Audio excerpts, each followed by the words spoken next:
Bonjour tout le monde, aujourd'hui je vais vous faire un compte rendu de la Storm Chaser de Jones.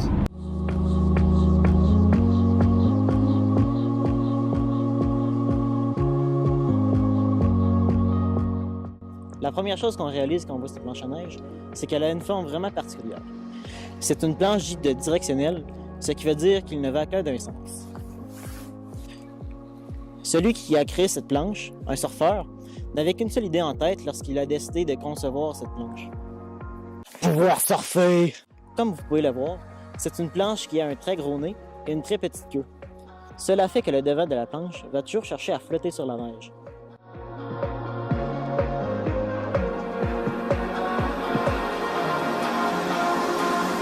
I guess people change.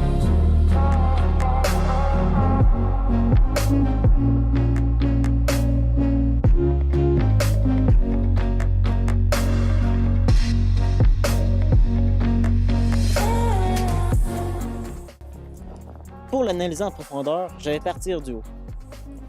Le nez est la partie la plus large de cette planche. Il est d'ailleurs en forme de cuillère, ce qui incite la planche à toujours tourner.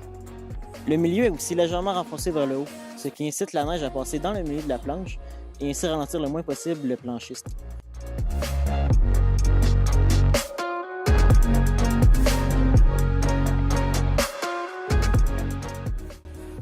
Pour ce qui est de la compagnie derrière la planche, elle tient vraiment l'environnement à cœur. C'est pour cela que la planche est principalement composée de matériaux recyclés. Des lignes de fibre de carbone situées dans le milieu et dans le haut de la planche permettent à cette planche d'avoir moins de flexion à cet endroit, ce qui fait que la planche va vraiment rebondir lorsqu'on fait des sauts. Ce que j'aime avec cette planche, c'est qu'elle est vraiment très maniable. J'ai pas peur d'aller dans les sous-bois avec des arbres très serrés. Aussi, c'est vraiment une planche qui flotte très bien. Ça fait que quand on combine les deux ensemble, ça fait une planche vraiment polyvalente qui peut aller n'importe où. Bien que sa spécialité ne soit pas les pistes damées, c'est une planche qui reste très bonne sur celle-ci. J'ai aucun problème de sacrifier un peu de vitesse et d'agilité pour une planche qui est vraiment amusante partout sur le site.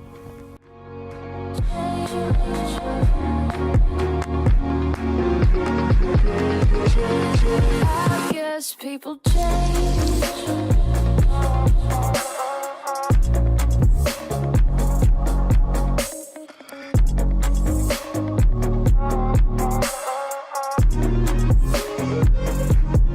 Guess people change.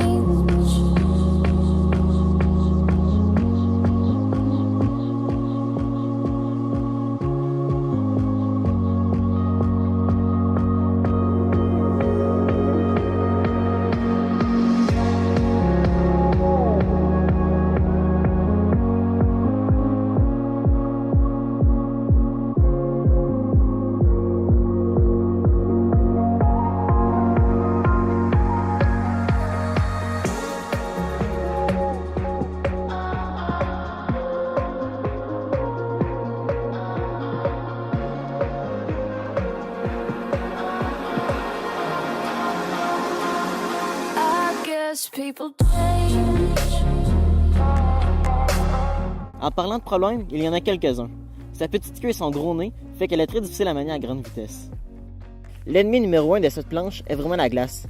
C'est très difficile de la contrôler et ça peut être plate quand il y a des petits passages où est-ce qu'il y a de la glace.